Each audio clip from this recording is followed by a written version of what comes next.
Baik.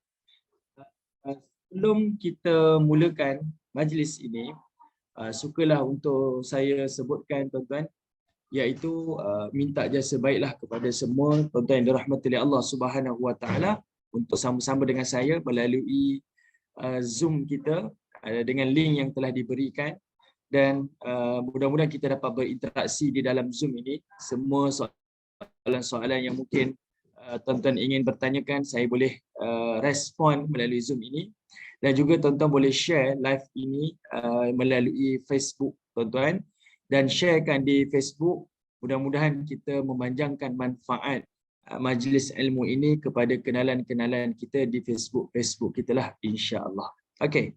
Baik, tuan-tuan yang dirahmati oleh Allah Subhanahu Wa Taala, insya-Allah untuk hari ini kita akan mulakan tafsir surah Al-Kahfi, iaitu surah yang ke-18, dan kita akan baca pada ayat yang kita akan mulakan daripada saya semak.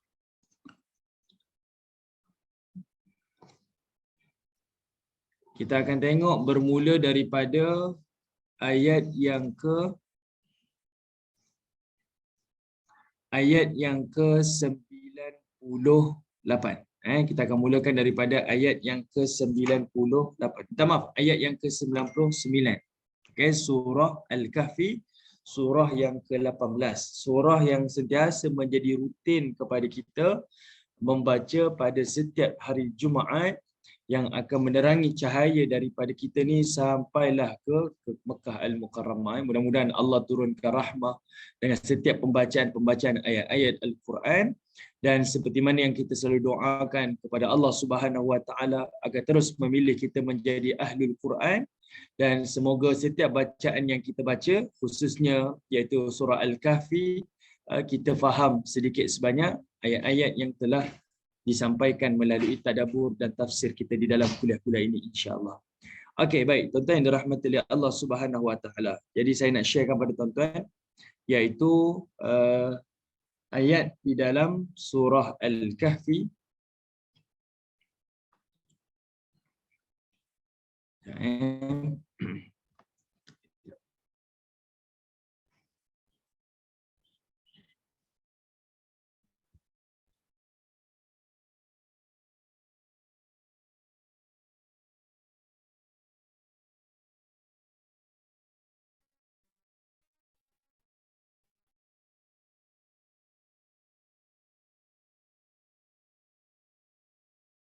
Subhanahu Wa Taala. Sekarang tuan-tuan kita buka surah Al-Kahfi, surah yang ke-18, bermula daripada ayat yang ke-99. Surah ini kita dah bincang dah berkaitan tentang kisah Ashabul Kahfi, berkaitan tentang fitnah keimanan. Kemudian kita sambung berkaitan tentang cerita ada dua orang pemilik kebun, seorang mukmin dan seorang lagi kufur. Di antara mereka ada yang kaya dan ada yang miskin. Ini bercerita berkaitan tentang fitnah harta. Yang ketiga, kita bercerita berkaitan tentang Nabi Musa dan juga Nabi Khidir. Yang ini adalah berkaitan tentang fitnah ilmu. Dan pada minggu yang lalu, kita dah bincang berkaitan tentang Zulkarnain dan juga rakyat-rakyat yang telah dia perintahkan. Dan yang itu adalah bincang berkaitan tentang fitnah kekuasaan. Okey, jadi 4 fitnah ni kita dah bincang dah. Dan kalau tuan-tuan tengok pada penghujung kisah Zulkarnain itu, iaitu adanya Ya'juj wa Ma'juj, setelah Allah Ta'ala sebut cerita Ya'juj wa Ma'juj tu, lalu Allah Subhanahu Wa Ta'ala sambung pada ayat yang ke-99. Yang ini adalah sebagai bridge, adalah sebagai jambatan. Macam mana Allah nak relatekan daripada 4 fitnah tadi tu dengan penghujung penutup kepada surah Al-Kahfi, iaitu Allah tutup cerita berkaitan tentang yaumul akhirah, balasan orang yang melakukan kemaksiatan dan balasan yang orang melakukan amal-amal soleh kepada Allah Ta'ala di dunia. Jadi bridge-nya iaitu pada cerita Zulkarnain, Allah tutup dengan kisah Ya'juj wa Ma'juj. Sebab kata Allah Subhanahu Wa Ta'ala, bila Ya'juj Ma'juj dah keluar dan tembok yang telah dibina oleh Zulkarnain itu diruntuhkan oleh Allah Subhanahu Wa Taala, yang dibina setinggi 2 gunung tu, lalu akan dihancurkan, maka keluarlah Ya'juj wa Ma'juj. Dan bila keluarnya Ya'juj wa Ma'juj, maka itulah tanda akan berlakunya hari kiamat. Itu. Ya'juj wa Ma'juj ni dia akan keluar selepas keluarnya Dajjal, dan dia akan keluar sebelum berlakunya hari kiamat, tiupan sangkakala yang pertama. Okey. Sebelum berlakunya tiupan sangkakala yang pertama itu, maka Ya'juj Ma'juj ni keluar. Tapi dia akan keluar selepas keluarnya Dajjal. Jadi itulah bridge, perhubungan di antara kisah Zulkarnain itu Al-Kahfi. Okey. Baik, sekarang tuan-tuan tengok pada ayat yang ke-99. Okey, tuan-tuan boleh ikuti saya punya kuliah. Baik, sekarang tuan-tuan tengok ayat yang ke-99. Boleh nampak tuan-tuan? Okey, pada ayat 99 ni, ini adalah terjemahan yang saya dapat melalui PDF daripada tafsir Ibnu Katsir, daripada tafsir Ibnu Katsir. Okey.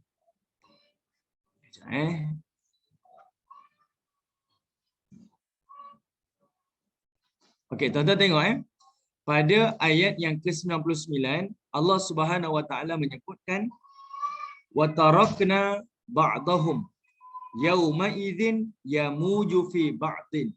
Okey, Allah Taala menggunakan perkataan wa tarakna ba'dahum. Ini adalah terjemahan daripada pustaka Al-Imam Syafi'i, terbitan daripada pustaka Imam Syafi'i, iaitu daripada terjemahan kitab tafsir Al-Hafiz Ibnu Katsir, tafsir Al-Quranil Azim.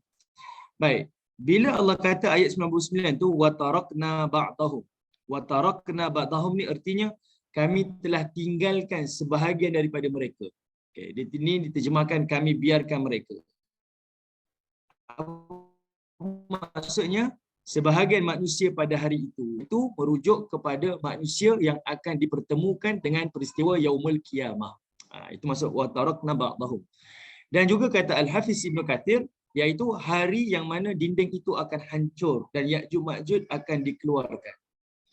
Kemudian mereka itu keluar dan bergabung bersama umat manusia serta melakukan kerosakan terhadap harta kekayaan manusia dan segala sesuatu yang manusia miliki.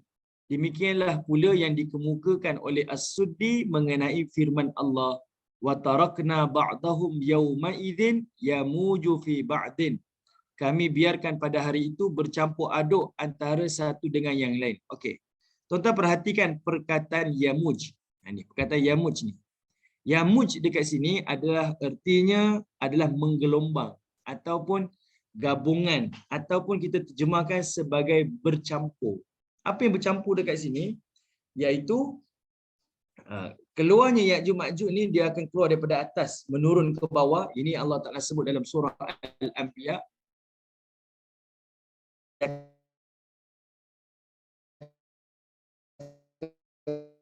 Dan itu adalah peristiwa yang Allah akan izinkan. Allah akan izinkanlah peristiwa itu berlakulah. Dia akan bergabunglah. Makin lama makin ramai dia akan masuk dalam kumpulan-kumpulan manusia, Ya'juj Ma'juj. Sebab memang keadaan hari akhir nanti adalah untuk jadikan alam ni dihancurkan, hancur supaya matinya manusia nanti lalu dibangkitkan pada Yaumul Mahsyar. Okey. Jadi Allah menggunakan perkataan yamuj, dia bercampur-campur di antara mereka. Gabungan itu menjadikan lebih ramai. Okey. Bila Ya'juj Ma'juj dah keluar dan dia telah melakukan kerosakan, hadis-hadis yang panjang lebar yang Nabi SAW ceritakan berlaku Ya'juj Ma'juj ni, dia keluar, dia tembak panah ke langit dan sebagainya. Lalu selepas itu kata Allah, wa nufikha fis-sur, maka kami telah meniupkan as-sur, iaitu sangkakala. As-sur ni macam serunai lah. Dia adalah tiupan sangkakala. Dan tiupan pada ayat 99 ni, wa nufikha fis-sur, adalah tiupan sangkakala yang kedua. Okay, tiupan sangkakala yang kedua, iaitu Allah tiup, maka bangkitlah manusia-manusia di Yaumul Mahsyar. Sebab itu Allah menggunakan perkataan fa dekat situ. fajama'nahum jam'a. Dan kami menghimpunkan manusia dengan sebenar-benar perhimpunan. Merujuk kepada hari kebangkitan. Okey, merujuk kepada hari kebangkitan. Okey. Baik. Tuan-tuan yang dirahmati oleh Allah Subhanahu wa taala. Semua orang nanti akan dibangkitkan selepas berlakunya peristiwa tersebut. Okey. Baik, tuan-tuan yang dirahmati oleh Allah. Kita tengok sedikit. Di sini Al-Hafiz Ibn Kathir dia bawa balik firman Allah Subhanahu wa taala pada surah Al-Kahfi ayat 47 yang mana Allah menyebutkan wa hasyarnahum falam nughadir minhum ahada. Dan kami kumpulkan seluruh manusia dan kami tidak tinggalkan seorang pun daripada mereka. Semua manusia ni tak ada yang terkecuali. Semua orang tak akan lari daripada hari perhitungan amal-amal kita. Semuanya dibangkitkan dan semuanya akan dihisap oleh Allah Subhanahu wa taala. Dan ini adalah hari yang pasti. Okey? Dan kalau ibu-ibu, ayah-ayah yang dirahmati oleh Allah perhatikan dekat sini, Allah menyebutkan dengan perkataan wahasyarna. Dia ini Allah menggunakan perkataan fi'lul madhi, kata kerja past tense. Bila Allah cerita tentang hari kiamat dan Allah sebut dalam kata kerja past tense fi'lul madhi, itu adalah perkara yang pasti, wajib dan mesti berlaku. Dia takkan tak berlaku. Okey? Itu dari sudut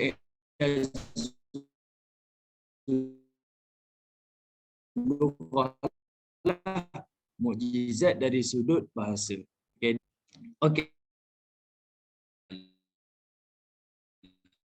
Okey.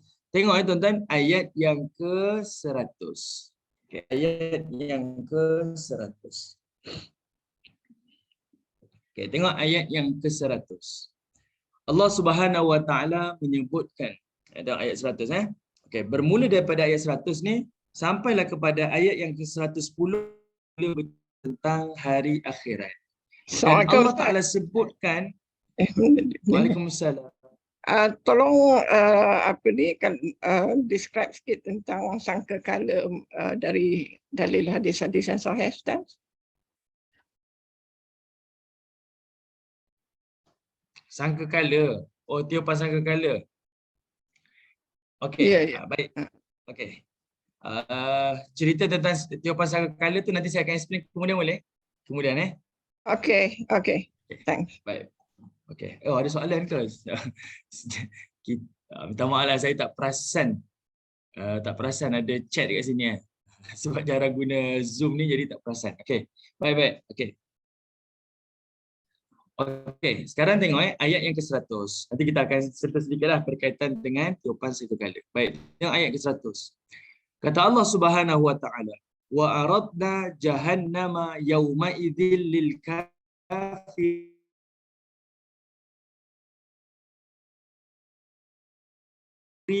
wa kanu la yastati'una sam'a hafasibal ladzi kafaru ay yattakhidhu ibadi min duni awliya inna a'tadna jahannama lil kafirina nuzula. Okey, tengok Allah Taala sebutkan ada 3 ayat dekat sini. Pertama, Allah Taala sebutkan bila Allah kata wa aradna jahannam. Arad ni macam satu pameran. Sebab itu kalau kita pergi pesta buku ataupun pameran buku, dia dalam bahasa Arab disebut sebagai ma'rad.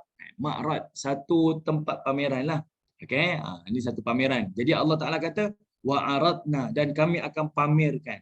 Kami akan tunjukkan, kami akan bentangkan. Apa dia? Jahannam, iaitu neraka Jahannam.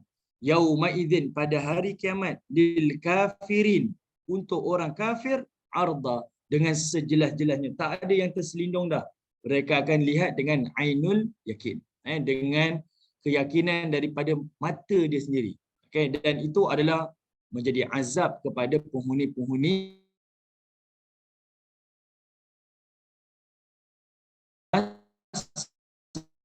Allah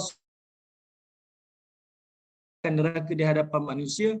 Manusia waktu itu dalam keadaan penyesalan. Yang ini tuan-tuan boleh tengok pada surah Al-Fajr. Okay, kalau tuan-tuan buka surah Al-Fajr, tengok pada ayat yang ke, kejap saya tengok Surah Al-Fajr surah 89 ayat yang ke-21. Okey, surah Al-Fajr, surah 89 ayat 21. Allah kata apa? Idza dukkatil ardu dakkan dakka. Apabila bumi ini Allah akan hancurkan, iaitu berlakunya kiamat, ada goncangan yang maha dahsyat. Waja'a rabbuka wal malaku saffan saffa. Lalu Allah Taala datang bersama dengan malaikat secara bersaf-saf untuk mulakan hisab. Waji'a yauma idzin bi jahannam, kata Allah. Dan pada waktu itu Allah datangkan neraka Jahannam. Artinya Allah mendatangkan neraka Jahannam ada di yaumul mahsyar. Manusia berhimpun dekat yaumul mahsyar, waktu itulah Allah Taala datangkan neraka Jahannam. Neraka Jahannam akan didatangkan dan manusia lihat dengan mata dia. Yauma idzin yatadzakkarul insan. Kata Allah Subhanahu wa taala, bila neraka Jahannam tu datang, mereka nampak neraka Jahannam, apa yang mereka nampak? Okey. Tuan-tuan tengok Kita sebut sikit. Tengok hadis ni. Hadis yang Nabi SAW sebut dalam riwayat Al-Imam Muslim daripada riwayat Ibnu Mas'ud ni, kata Nabi SAW, yu'ta bi jahannam. Ni waktu manusia berhimpun di mahsyar. Okay, masa nak dihitung amal-amal tu. Kata Nabi, neraka Jahannam didatangkan. Tuqadu yaumal qiyamah. Dia akan digiring pada hari kiamat. Bisab'in alfazimam. Iaitu dengan 70,000 zimam. Zimam ni macam pemegang tu. Ada pemegang. Okay. Ma'a kulli zimam. Dan setiap satu zimam tu, sab'una alaf malak. Iaitu adanya 70,000 para malaikat yang akan pukul. Maksudnya kita nak faham macam ni. Satu neraka Jahannam tu besar dia macam mana? Besar dia ada 70,000 rantai untuk dipegang, diheret oleh malaikat ni untuk diletakkan di mahsyar. Satu pemegang berantai tu, Nabi kata ada 70,000 malaikat. Okay, itu keadaan. Jadinya bila manusia nampak macam tu luasnya neraka, macam ni azab neraka dengan suara, ini kita baca dalam banyak-banyak ayat dalam Quran kan. Apa yang berlaku? Pada waktu tu kata Allah dalam surah Al-Fajr, yauma idzin yatazakkarul insan. Waktu itu manusia ni Allah datangkan ingatan. Semua amal yang dia buat semua dia tahu. Semua amal yang dia buat semua dia ingat. Semua. Daripada sekecil perkara sampailah sebesar perkara. Dan Allah kata apa? Wa anna lahu dzikra. Tapi ingatan yang dia ingat tu tak ada jadi manfaat. Bahkan ingatan itu menambah azab lagi. Sebab apa? Mendatangkan ketakutan, mendatangkan keresahan. Sebab dia tahu kejahatan yang dia buat dan dia tahu apa balasan yang akan dia dapat. Jadi manusia dalam keadaan resah. Stres, resah, gerun dengan azab-azab yang Allah Ta'ala bakal timpakan kepada mereka. Lalu Allah rekodkan surah Al-Fajr ayat 24 tu. Tengok Allah kata apa? Yaqulu ya laitani. Maka waktu itu manusia-manusia yang melihat neraka ni dia kata apa? Ya laitani qaddamtu li hayati. Dia kata ya laitani, alangkah baiknya lah kalau aku di dunia dahulu. Perhatikan Allah menggunakan perkataan ya laitani. Ibu-ibu, ayah-ayah yang nak tengok ni, tengok surah Al-Fajr ayat 24. Yang ini kita nak explain daripada surah Al-Kahfi ayat yang ke-100 tu Bila manusia tengok neraka dengan mata dia, Allah kata manusia akan kata apa? Ya laitani. Ya laitani dia datang daripada perkataan laita. Laita ni artinya adalah cita-cita yang mustahil untuk dicapai. Yang ini adalah kita kata ayat-ayat penyesalan. Manusia akan menyesal waktu tu. Dan dia akan kata ya laitani, alangkah baiknya kalau dekat dunia dahulu qaddamtu li hayati. Aku ini orang yang melakukan amal soleh. Tengok perkataan ini bukan perkataan orang kafir. Allah tak kata yaqulul kafir. Allah sebut yaqulu. Mereka berkata siapa? Dia adalah umum. Artinya orang jahat menyesal, orang baik pun menyesal. Orang baik akan menyesal apa? Kalau aku tahulah macam ni keadaan neraka, macam inilah keadaan mahsyar yang aku selalu dengar, macam inilah keadaannya, aku tahu aku akan infak bukan RM100 dah. Aku infak RM1,000. Boleh jadi aku infak seluruh hartaku di jalan Allah. Kalau tahulah macam ni keadaan neraka, aku tak solat malam pukul 5 pagi. Mungkin aku solat malam start daripada 3 pagi. Mungkin 2 pagi. Tak tidur pun tak apa. Yang penting aku berqiyamul lail. Kalau aku tahulah macam ni keadaan neraka, aku tak baca Quran khatam setahun sekali. Setiap hari kalau boleh sehari sekali khatam. Sebab apa? Masing-masing menyesal. Kenapa tak beramal soleh lebih daripada yang sepatutnya? Kalau macam ni lah neraka, aku takkan mempersia-siakan ibu bapa aku. Aku mesti berkhidmat sebaik-baik mungkin.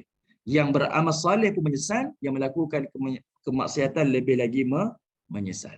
Lalu Allah kata apa? Fa yauma idzin la yu'adzibu 'adzabahu ahad wa la yuthiqu wathaqahu ahad. Pada hari itu tidak ada azab yang ditimpakan selain daripada azab Allah lah yang paling pedih. Tak ada orang yang sama azab dengan Allah. Dan pada hari itu juga tidak ada yang mengikat melainkan ikatan Allah lah yang paling azab. Tak ada orang yang lebih azab daripada itu. Maksudnya apa? Apa azab yang pernah kita tengok? Apa hukuman yang paling dahsyat yang kita pernah tengok? Allah lebih daripada itu. Unexpected lah. Hukuman dia, azab dia, sesaan dia lebih lagi. Itu adalah sebagai satu kefahaman kepada kita supaya kita ni di dunia jangan berada di zon selesa lah. Jangan rasa puas hati dengan amal-amal yang kita lakukan. Siapa yang tengok neraka, menyesal lah. Menyesal. Sebab itu Allah sebut pada surah Al-Kahfi ni, ayat 100 ni, وَعَرَضْنَا بِجَهَنَّمْ وَعَرَضْنَا جَهَنَّمْ يَوْمَئِذٍ لِلْكَافِرِينَ عَرْضًا. Allah Ta'ala akan bentangkan, pamerkan neraka tu dengan sejelas-jelasnya. Mereka nampak dengan mata kepala dah. Tapi penyesalan selepas itu adalah penyesalan yang tidak berguna lagi. Okey, itu ayat yang ke-100. Okey, baik. Kemudian tengok ayat yang ke-101. Okey, ayat yang ke-101. Allah Subhanahu wa taala menyebutkan, tengok allazi kanat a'yunuhum fi ghita'in an dhikri. Kata Allah Subhanahu wa taala, orang-orang yang a'yunuhum fi ghita'in, iaitu yang menutup mata mereka. Perhatikan Allah guna perkataan ni. A'yunuhum fi ghita'in an dhikri. Orang yang menutup matanya dalam keadaan tertutup daripada memerhatikan tanda-tanda kebesaranku, kebesaran Allah. Dalam ni Al-Hafiz Ibn Katsir kata apa? Maksudnya mereka yang berlengah, yang buta dan yang bisu. Ini buta dan bisu ni adalah dari sudut kita kata majaz lah, maksudnya satu kiasan lah, bukan buta zahir.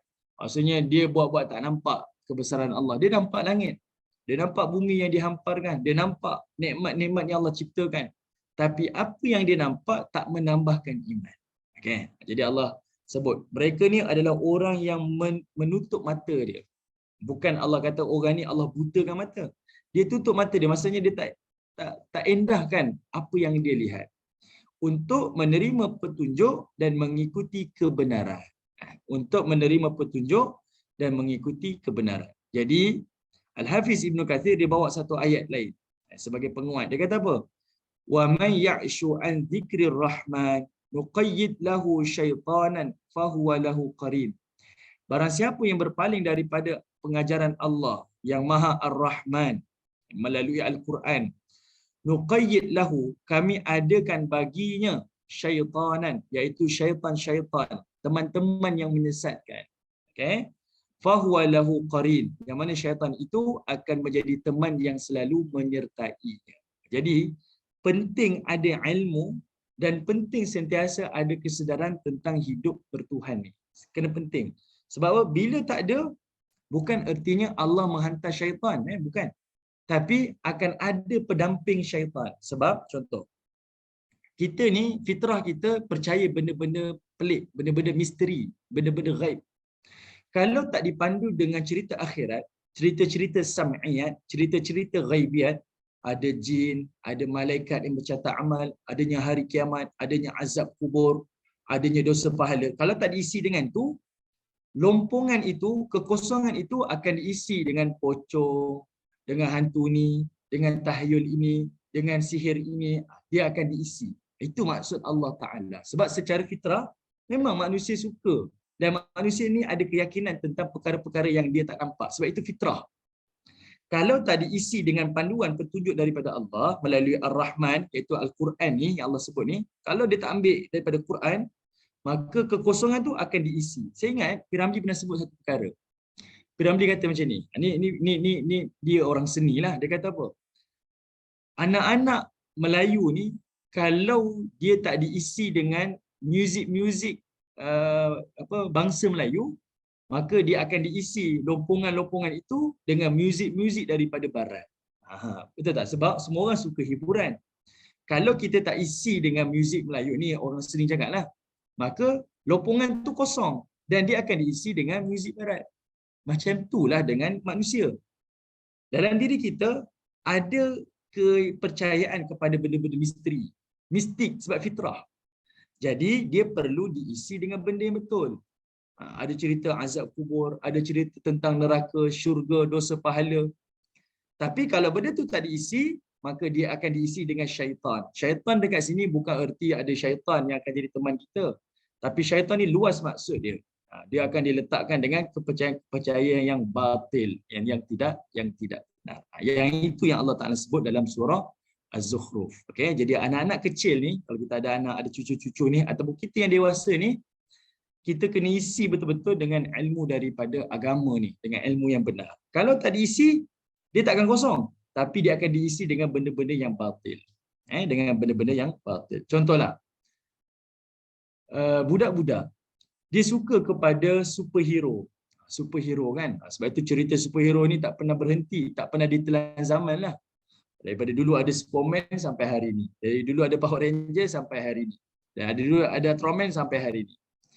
Kalau kita tak isi dengan cerita-cerita kepahlawanan para sahabat, contoh, maka kekosongan itu akan diisilah dengan cerita-cerita superhero yang tahyul-tahyul ni, yang tak benar ni, hanya sekadar imajinasi je. Contoh kita bagi tahu pada dia, anak-anak tahu tak cerita tentang Ali bin Abi Talib? Ini cerita bedtime story lah. Ali bin Abi Talib ni adalah sahabat Nabi. Dia adalah pahlawan yang paling berani. Di dalam peperangan Khaybar, dia telah cabut satu pintu kota daripada kota Khaybar yang seberat 300 kilogram. Dia jadikan itu sebagai shield. Dia jadikan itu sebagai shield. Bukan shield perisai biasa tu. Dia pakai shield tu daripada sebelah daun pintu kota Khaybar, kota Yahudi tu. 300 kilo pegang sebelah tangan. Dan ini adalah riwayat yang sahih. Memang Ali bin Abi Talib ini kuat, sangat kuat. Kalau cerita ni tak sampai pada anak-anak, akhirnya anak-anak akan isi kekosongan itu dengan dia akan rasa, oh yang kuat adalah Batman, yang kuat adalah Avengers contohlah. Yang kuat adalah Thor yang ada tukul tu. Sedangkan Thor tu adalah dewa yang disembah oleh sebahagian bangsa. Jadi kita kena isi dengan ilmu-ilmu yang benar. Yang itulah yang Allah Taala maksudkan pada ayat ini. Jadi pada ayat yang ke-101 tu kata Allah Taala, bila mana ada manusia yang menutup matanya daripada melihat peringatan-peringatan Allah melalui Al-Quran.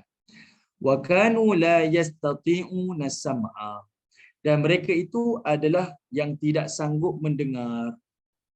Okey, artinya adalah mereka itu tidak pernah memikirkan tentang apa yang Allah perintah dan tentang apa yang Allah larang. Sengajalah, maksudnya tak peduli, tak indah langsung. Saya tak pedulilah hukum-hukum Allah, syariat-syariat Allah. Saya tak peduli pun. Yang itu yang disebutkan la yastati'una sam'a. Okey. Baik, ibu-ibu yang dirahmati oleh Allah, ayah-ayah yang dirahmati oleh Allah Subhanahu wa taala. Tengok Cuba ibu-ibu ayah-ayah yang dirahmati oleh Allah buka surah Al-A'raf. Saya minta maaf lah, saya tak pandai nak tukar-tukar ni kat Zoom ni. Sebab nanti takut lari dia punya ni. Jadi saya tak dapat nak share. Cuma mengharapkan ibu-ibu ayah-ayah boleh buka. Cuba tengok surah Al-A'raf. Surah Al-A'raf. Sekejap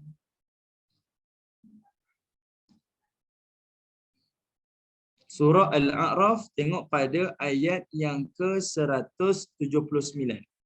Surah Al-A'raf, surah yang ke-7, ayat 179.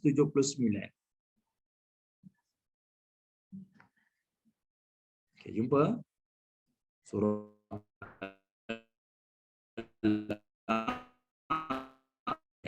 Allah Ta'ala kata apa? Surah Al-A'raf ni. Kata Allah Subhanahu wa Ta'ala, وَلَقَدْ ذَرَأْنَا لِجَهَنَّمَ كَثِيرًا مِنَ الْجِنِّ wal ins.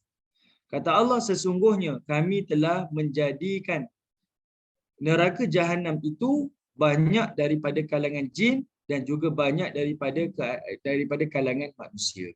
Okey. Maksudnya jin pun adalah kategori mukallaf. Dia adalah makhluk Allah yang menanggung dosa dan pahala sama juga dengan manusia. Okey. Baik, jadi Allah kata neraka ni Allah ciptakan untuk penuhkan jin dan manusia. Dan siapa yang jadi penghuni neraka ni? Tengok Allah kata apa? Pertama kata Allah, lahum qulubun. Yang pertama adalah orang yang ada hati. Dia ada qulub. Qalbun ni dia ada hati dia. La yafqahuna biha. Tapi hatinya tak mahu memahami ayat-ayat Allah. Dia ada hati. Dia ada hati tapi dia tak gunakan hati dia untuk baca ayat Quran, memahami ayat-ayat Al-Quran. Kedua Allah kata apa? Walahum ayunun. Mereka ada mata. La yubsiruna biha. Tapi mata dia tu tak nak melihat kebesaran-kebesaran Allah. Walahum adhanun. Mereka ada telinga. La yasma'una biha. Tapi mereka tak nak dengar ayat-ayat Allah Subhanahu wa taala. Tak nak dengar ayat-ayat keimanan. Hadis Nabi SAW. Kata Allah Ta'ala, ulaika kal an'am bal hum adal. Kata Allah, mereka itu adalah seperti kal an'am, seperti binatang ternakan. Bal hum adal, bahkan mereka lebih sesat lagi. Ulaika humul ghafilun. Mereka itulah golongan yang lalai. Allah kata mereka lah golongan yang lalai. Okey. Baik, apakah yang Allah Ta'ala nak sampaikan ayat ni? Sebenarnya Allah suruh kita berfikir. Allah suruh kita melihat. Melihat macam mana? Iaitu Allah Ta'ala suruh manusia tengok. Manusia ataupun jin yang masuk neraka nanti, manusia yang ada hati tapi tak gunakan hati untuk tambah iman. Sepatutnya dia membaca ayat Quran. Dia belajar ilmu-ilmu dunia ni. Sepatutnya tambah iman. Sebab dapat melihat kebesaran Allah. Okey, kemudian dia ada mata tapi dia tak gunakan mata untuk melihat kebesaran Allah. Dia ada telinga tapi tak gunakan telinga untuk mendengar nasihat-nasihat daripada hadis. Jadi Allah kata mereka seperti haiwan ternak. Kenapa seperti haiwan ternak? Sebab lembu, kambing, ayam dan haiwan-haiwan ternak yang lain ni ada mata tak? Ada. Tapi mata dia tu tak membawa dia bertambah iman. Ada telinga tapi telinganya tak mendengar. Ada akal tapi akalnya tak boleh berfikir. Jadi Allah Ta'ala tegur. Bila mana ayat 101 tu, bila manusia ni sengaja tutup mata dia, tak nak melihat peringatan Allah dan tak menggunakan pendengaran dia untuk berfikir, maka Allah kata, kamu ni adalah seperti haiwan ternak. Jadi kalau ada, sebab zaman Nabi ni, ada orang menggembala kambing, menggembala ni, jadi dia berfikir. Dia tengok haiwan-haiwan ternakan dia. Kalau aku degil, yang mana aku ada mata boleh tengok alam ni macam mana, aku ada akal boleh berfikir, aku ada hati boleh merasai. Kalau aku tak percaya kepada Allah, Allah sebut kamu sama macam haiwan ternak, bahkan kamu lebih sesat lagi, lebih hina daripada haiwan-haiwan ternak. Itu adalah sebagai satu ingatan kepada kita semua. Okey, jadi gunakan panca indera sebaik-baiknya, jangan sampai panca indera itu tak memberi manfaat, tak menambah iman kita kepada Allah Subhanahu wa taala. Okey, itu ayat yang ke-101. Baik. Ustaz, dalam chat tu. Okey, chat saya tengok. Ya. Okey. Surah Al-A'raf. Dalam neraka tak ada binatang. Saya pernah dengar tafsir seorang ustaz yang menyatakan dalam neraka ada binatang juga. Sahih ke ustaz? Dalam neraka saya tak pasti binatang, wallahualam saya tak tahu. Tapi mana-mana sembahan yang dijadikan sebagai sembahan daripada manusia ni semuanya akan dimasukkan dalam neraka. Kalau mungkin dia pernah menyembah Samiri kan, satu binatang yang disembah oleh kaum Nabi Musa. Binatang tu memang dimasukkan dalam neraka. Mereka sembah matahari dimasukkan dalam neraka. Sembah bulan dimasukkan dalam neraka. Tujuannya apa? Adalah untuk menghina sembahan-sembahan tersebut. Tuhan kamu yang kamu sembah ni Allah masukkan dalam neraka. Itu ya. Tapi kalau nak cerita haiwan-haiwan semuanya masuk neraka, wallahu a'lam. Saya tak tahu. Saya tak pastilah. Saya tak mampu jawab. Okey? Baik. Kemudian kita tengok ayat yang ke-102. Ayat yang ke-102. Okey, baik. Allah Subhanahu Wa Taala menyebutkan, Allah Taala menyebutkan, afahasibal ladzina kafaru an yattakhidhu ibadi min duni. Ini Allah Taala tegur orang-orang kafir ni. Allah kata apa? Afahasiba. Apakah kamu mengira? Apakah kamu menyangka? Alladzina kafaru, iaitu orang-orang kafir itu, wahai orang-orang kafir, adakah kamu menyangka ay yattakhidhu ibadi, iaitu kamu telah mengambil hamba-hambaku. Tengok Allah gunakan perkataan hamba-hambaku, ibadi, hamba-hambaku, min duni, yang selain daripada aku, aulia, sebagai pelindung. Ini adalah sebagai teguran. Maksudnya mana-mana orang-orang kafir yang tak beriman kepada Allah, dia yang ada sembah tok guru, ada yang sembah wali, ada yang sembah malaikat, ada yang sembah orang soleh, ada yang sembah nabi, ada yang sembah pokok, berhala dan sebagainya. Allah rangkumkan mereka ni adalah ibadi. Logik ke kamu jadikan benda ni, hamba-Ku ini, sebagai Tuhan ataupun pelindung selain daripada aku? Kenapa kamu tak kembali terus kepada aku? Itu yang Allah Ta'ala nak tanya. Itu yang Allah Ta'ala nak tanya. Saya selalu gunakan perkataan ni, kalau ibu-ibu ingatlah, saya pernah sebut selalu. Kita kalau rasa stres, kita akan cari air terjun, kita akan pergi ke kawasan-kawasan hutan, kan, sungai-sungai. Sebab apa? Kita nak rasa tenteram. Tengok air terjun, tenteramnya lah, tenang je rasa. Kita tengok gunung ganang, ya Allah, tenang je rasa. Pernah tak kita terfikir, kalau berdamping dengan makhluk Allah pun kita rasa tenang dan tenteram, kenapa kita tak berdamping dengan Allah Ta'ala, Tuhan yang menciptakan makhluk ni? Berdamping dengan air terjun, duduk di air terjun rasa tenang. Kalau berdamping dengan Allah, sepatutnya lebih tenang lagi. Itu soalan yang perlu kita jawab. Jadi macam itulah Allah tanya, kenapa kamu boleh sembah makhluk-makhluk aku, ambil makhluk-makhluk aku ni, hamba-hamba aku ni menjadi pelindung, kenapa kamu tak jadikan aku ni sebagai pelindung? Kan aku ni Tuhan yang ciptakan makhluk ni. Itu perkataan yang Allah Ta'ala bertanya bukan untuk dijawab, tapi supaya manusia berfikir. Supaya manusia berfikir. Okey, ibu-ibu yang dirahmati Allah, tengok perkataan ibadi. Tengok perkataan ibadi. Okey, pada perkataan ibadi, ibadi ni iaitu hamba-hambaku, dia ada dua tafsiran. Pertama, ibadi itu artinya idhafah litashrif, iaitu disandarkan sebagai kemuliaan. Disandarkan sebagai kemuliaan. Maksudnya apa? Iaitu ada manusia yang mengambil hamba-hamba Allah untuk dijadikan sebagai pelindung, penolong, iaitu dalam kalangan malaikat, dalam kalangan orang-orang soleh, dalam kalangan para nabi. Ini kita pernah jumpa, kan? Dia gunakan, kita nampak caranya macam betul lah. Ni orang soleh ni, tapi dijadikan sebagai pelindungan. Dia dah tak nampak Allah Ta'ala dah. Ada sebagai-sebagai yang terlalu kita kata terlalu taksub pada seseorang ni. Dia rasa segala-galanya lah. Saya rasa tok guru saya lah yang jadikan alamnya. Ada sampai tahap tu. Itu ajaran-ajaran sesat sampai ke tahap tu. Jadi kita tengok perkataan yang Allah gunakan ibadah ni, pertama adalah menyandarkan sebagai tanda kemuliaan. Yang kedua, Allah sandarkan secara umum, iaitu merujuk kepada batu, berhala, pokok-pokok, roh-roh. Ini berbentuk secara umum. Tapi Allah nak rangkumkan, semua yang manusia ambil selain Allah, kita kena ingat, semua itu adalah makhluk dan semua itu adalah hamba Allah. Semuanya adalah hamba Allah. Macam mana kamu boleh berpaut kepada binatang? Contoh, ada orang jadikan binatang sebagai Tuhan, matahari sebagai Tuhan. Kamu yakin pada dia, sedangkan dia pun diciptakan oleh Allah Ta'ala. Kenapa kamu tak ambil Allah sebagai Tuhan yang menciptakan kamu?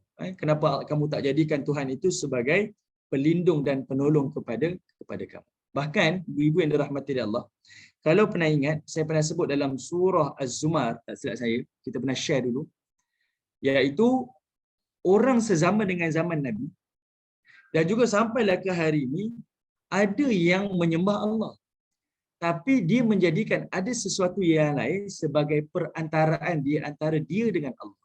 Okey, cuba ibu-ibu buka surah Az-Zumar. Tengok surah Az-Zumar, surah yang ke-39 ayat ke-3. Tengok surah Az-Zumar, surah 39 ayat ketiga.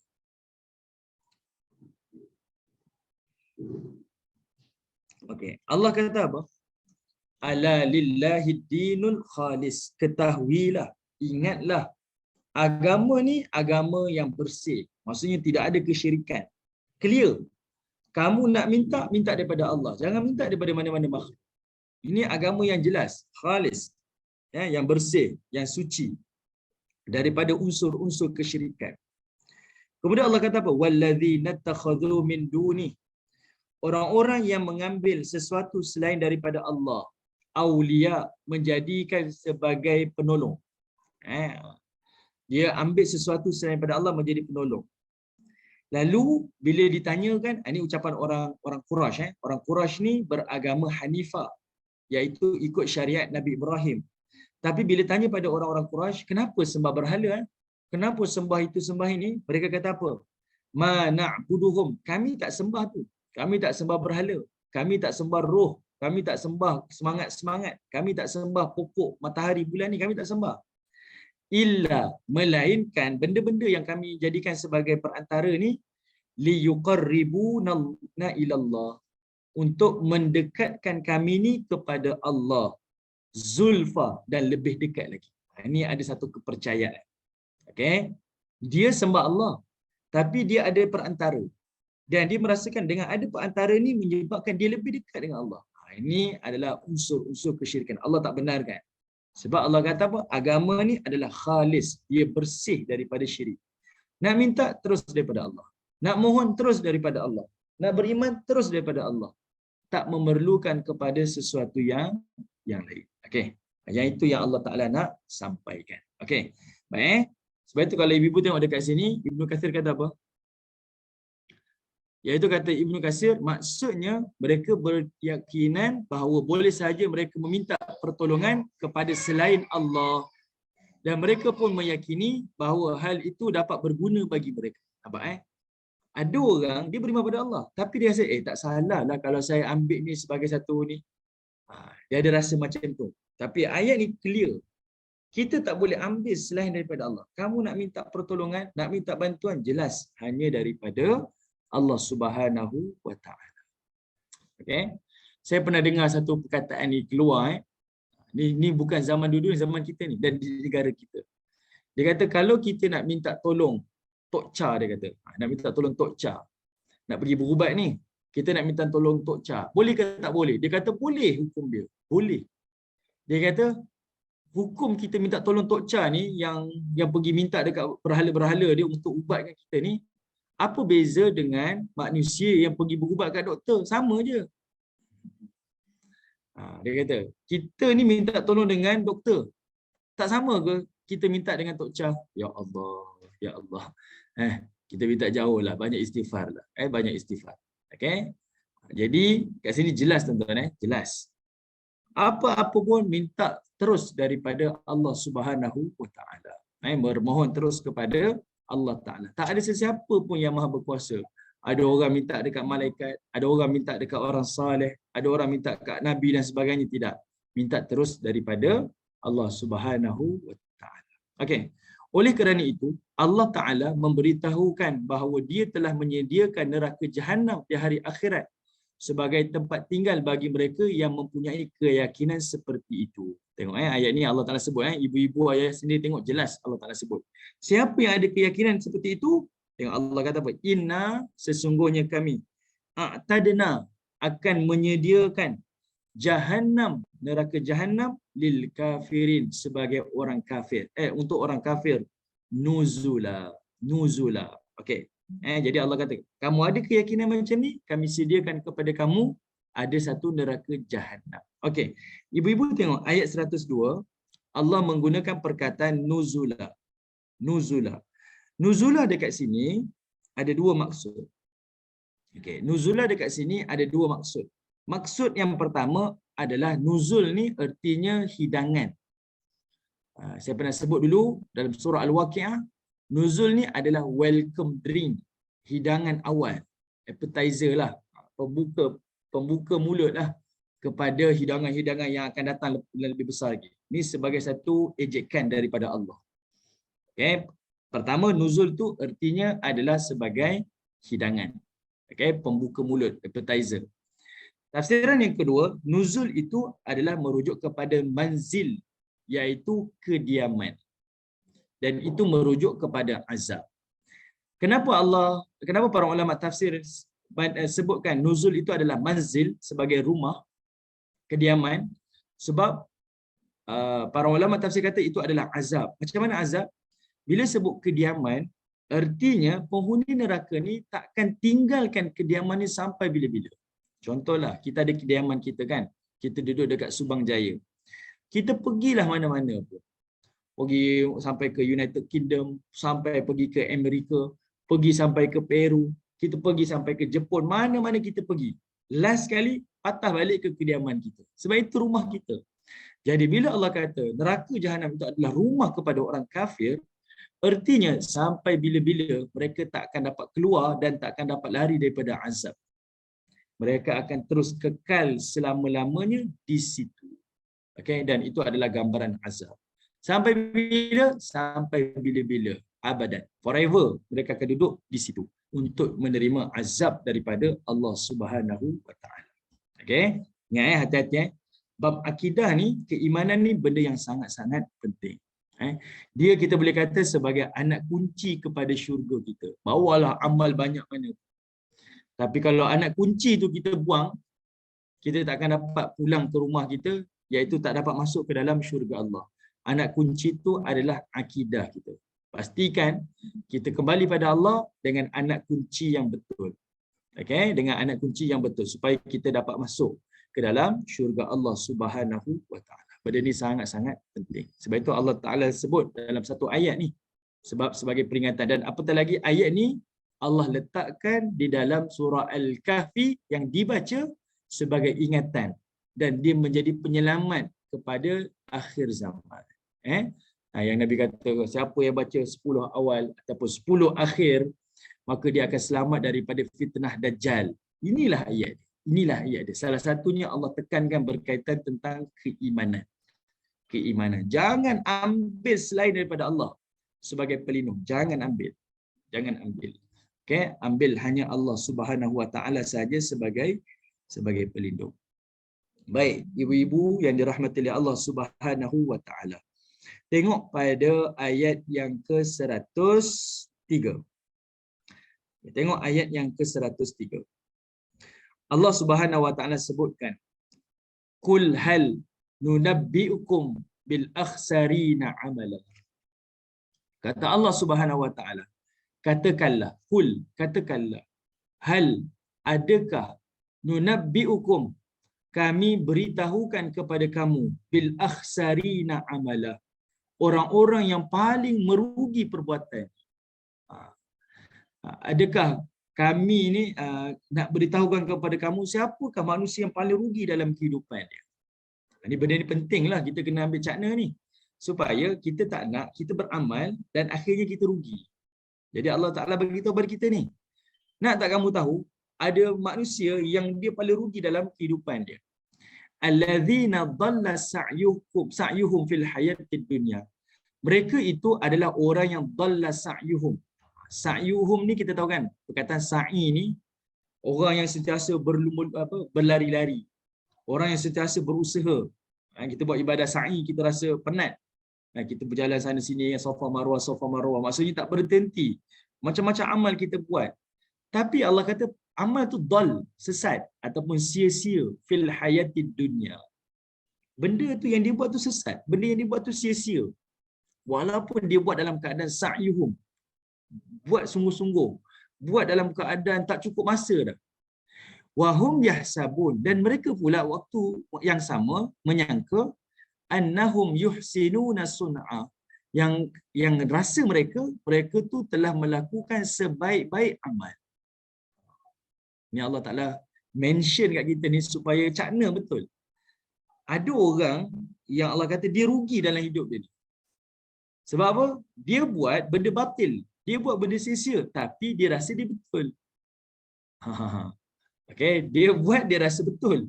Tapi sebenarnya apa yang dia buat tu sia-sia. Tak ada nilai di sisi Allah Subhanahu wa taala. Siapa golongan ni? Siapa golongan? Okey, sebelum kita nak bincang lanjut, kita nak tengok pada tafsir ni. Saya nak sebut pada ibu-ibu, cuba ibu-ibu tengok perkataan akhsarin. Akhsarin. Orang-orang yang rugi dalam beramal ni. Siapa orang-orang yang rugi dalam beramal?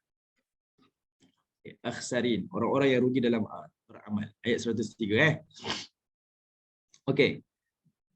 Saya punya nota saya sempat dapat 4. Saya ambil daripada ayat-ayat Al-Quran. Ada 4. Ada 4 ciri-ciri orang yang rugi dalam beramal. Okey, ada 4. Sebenarnya banyak lagi lah, tapi yang saya buat nota 4. Pertama adalah orang yang tak meyakini adanya hari akhirat. Dia hidup dekat dunia ni macam-macam dia buat, cari kekayaan, kumpulkan harta, kumpulkan anak-anak, buat itu buat ini, tapi tak percaya adanya hari akhirat. Yang ini Allah kata orang rugi. Dalilnya ibu-ibu, ayah-ayah boleh tengok pada surah Rum ayat yang ke-7. Surah Rum ayat yang ke-7. Surah Rum adalah surah yang saya semak. Surah Rum surah 30 ayat ke-7. Okey. Surah Rum surah yang ke-30 ayat 7. Allah kata ya'lamuna zahiran minal hayatid dunya wa hum anil akhirati hum ghafilun. Iaitu dia lalai, dia rugilah. Kat sini perkataan ghafil ni maksudnya dia lalai dan dia rugilah. Mereka hanya mengetahui perkara yang zahir tentang kehidupan dunia. Dan mereka tidak pernah ingat dan ambil tahu cerita tentang hari akhirat. Hum ghafilun. Mereka itu adalah orang yang lalai ataupun orang yang rugi. Okey? Mereka adalah orang yang lalai dan orang yang rugi. Dia sia-sialah. Dia rasa macam dia buat macam-macam kebaikan tapi tak peduli tentang hari akhirat. Itu yang pertama. Yang kedua, ada golongan yang dia rasa puas, cukup dah hidup dunia ni. Dan dia tak pernah indah pun dengan dengan ayat-ayat Al-Quran. Dia kata saya tak perlukanlah Tuhan ni. Ada satu ucapan ni, saya pernah sebut, ini disebut oleh tokoh pemimpin. Saya minta maaf lah saya sebut. Dia kata apa? Parti saya lebih utama daripada agama. Itu dia rasa parti segala-galanya. Ada orang Allah Ta'ala umumkan, dia rasa dunia ni segala-galanya kepada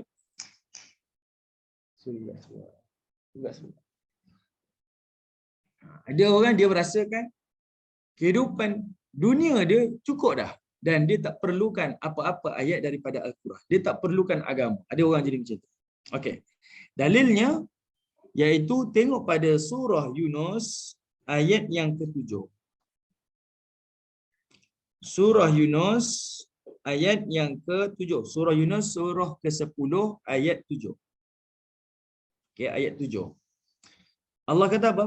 Innal ladzina la yarjuna liqa'ana wa radu bil hayatid dunya.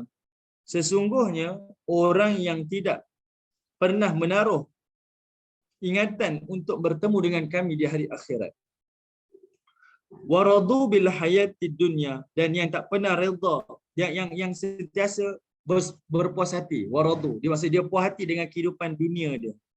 Wa ma'annu biha, dan dia rasa tenteram dengan kehidupan dunia ni.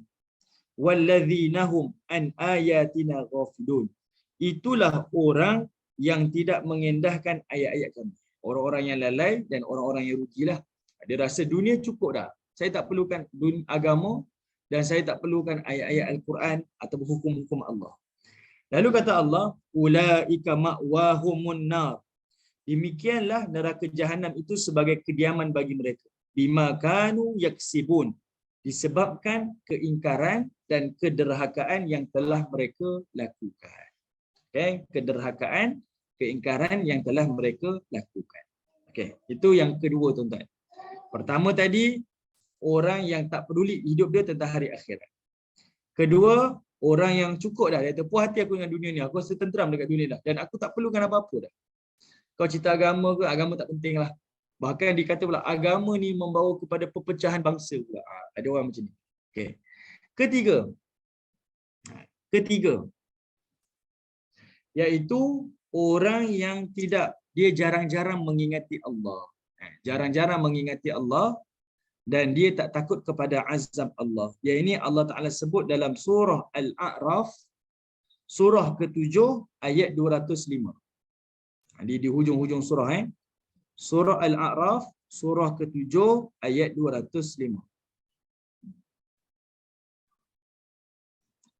Okay, penghujung ayat sekelas dalam surah Al-A'raf. Allah kata apa? Wadhkur rabbaka fi nafsika tadarruan wa khifatan wa dunal jahri minal qaul bil ghuduwi wal asal. Dan sebutlah serta ingatlah Allah Ta'ala dalam hatimu dengan merendahkan diri serta perasaan, iaitu takut untuk melanggar perintah Allah, dan tidak pula meninggikan jahar, menguatkan suaranya minal qaul, daripada perkataannya suaranya, bil ghudu, pada waktu pagi, wal asal, dan juga pada waktu petang. Wala takum minal ghafilin, dan janganlah kamu menjadi orang-orang yang lalai, jadi orang-orang yang rugi. Okey, Allah Taala sebut dua perkara. Satu, dia jarang mengingati Allah. Yang kedua, dia tak takut dengan azab Allah Subhanahu wa taala. Okey, dia tak takut dengan azab Allah Subhanahu wa taala. Ini golongan ketiga. Golongan yang keempat, golongan akhsarin, golongan orang yang rugi ni dengan amalan dia, dan orang yang lalai dalam amalan ni. Golongan yang keempat adalah iaitu golongan yang tak menggunakan hati, mata dan juga telinga. Ada sama macam yang kita bincang tadi tu. Dia tak gunakan hati dia, mata dia dan juga telinga dia. Yang ini Allah Ta'ala sebut dalam surah An-Nahlu.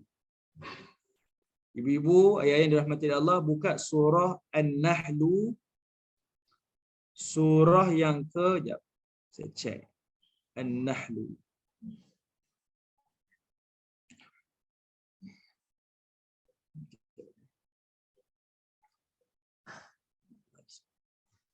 Surah yang ke-16, tengok ayat yang ke-108. Surah An-Nahlu, surah yang ke-16, ayat yang ke-108.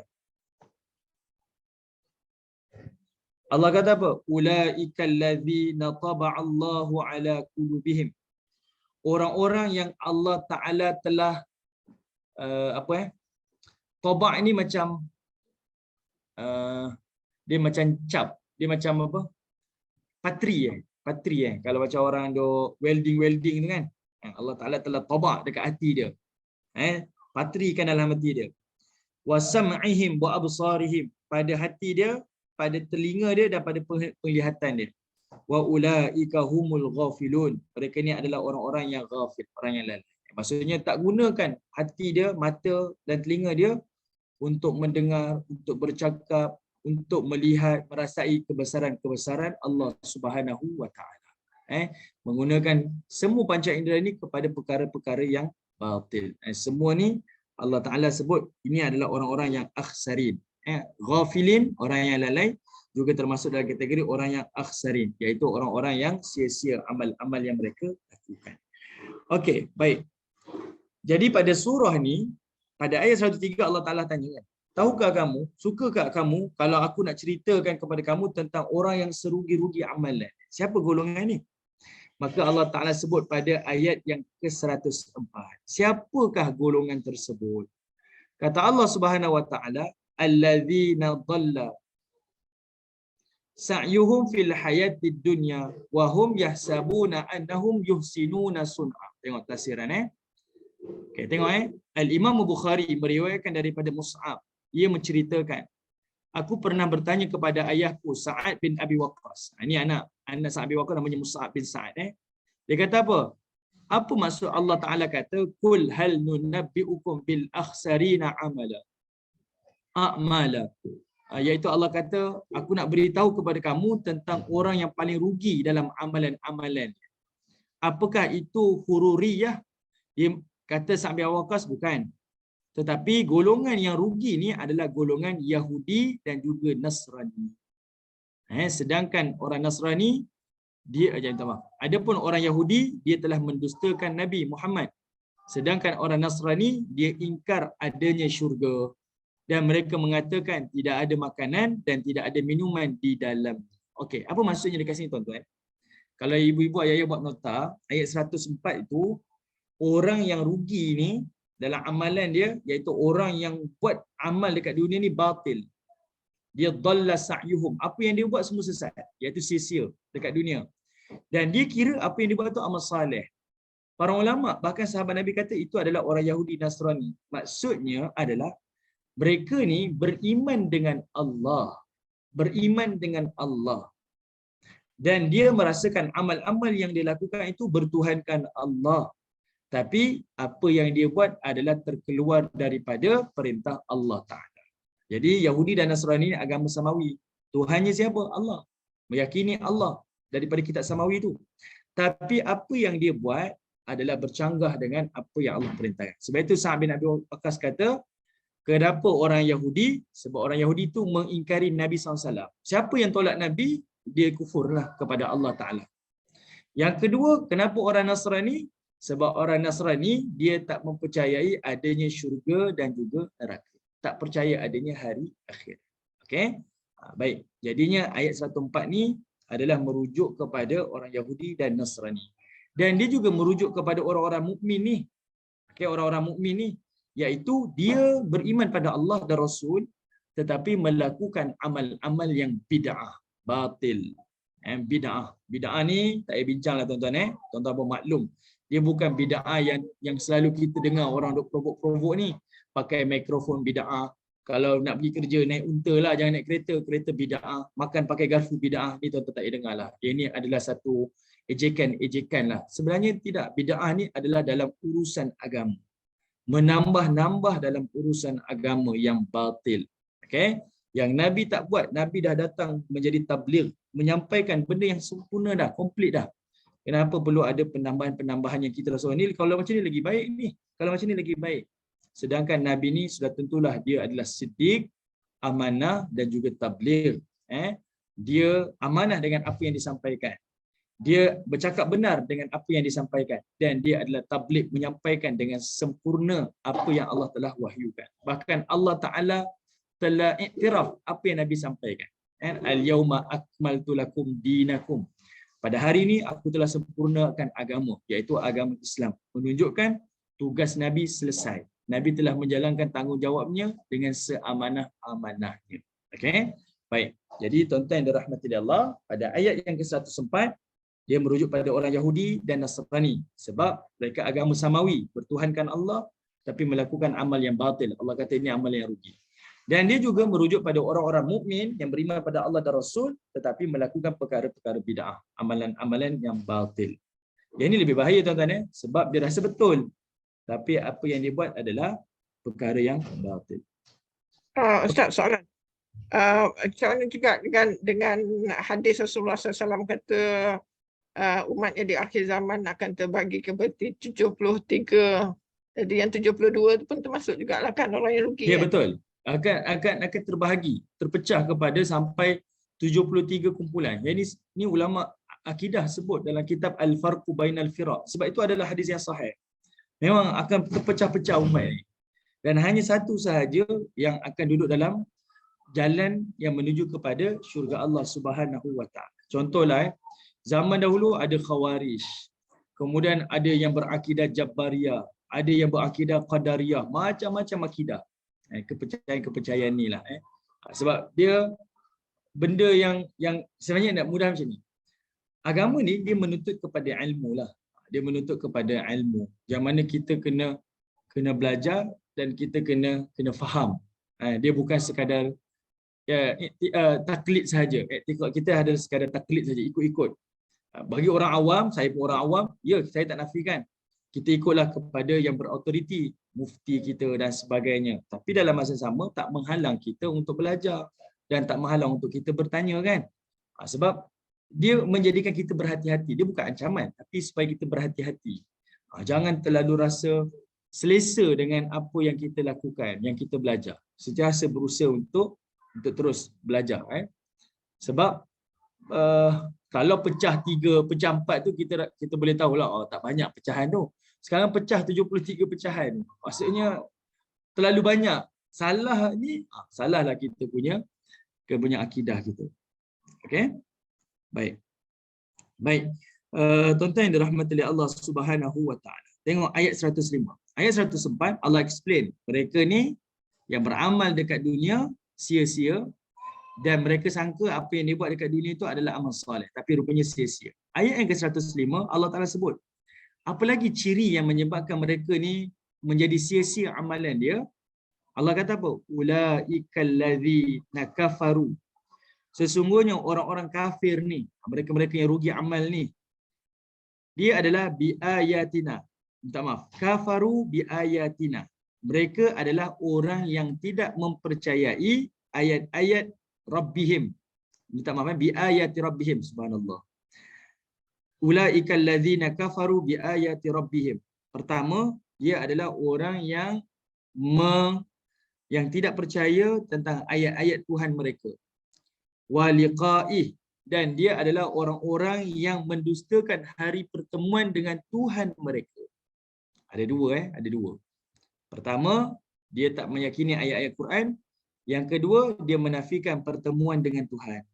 Kata Allah, fahabitat a'maluhum, dan kami akan hapus semua amal dia. Fala nuqimu lahum yaumal qiyamah wazna. Dan tidak akan kami akan adakan pertimbangan di hari kiamat. Tengok ayat ni Allah Taala sebut. Maka hapuslah amalan-amalan mereka dan kami tidak mengadakan satu penilaian bagi amalan mereka pada hari kiamat. Okey, siapa golongan ni sebenarnya ni? Apa yang Allah Taala nak sampaikan? Okey, tengok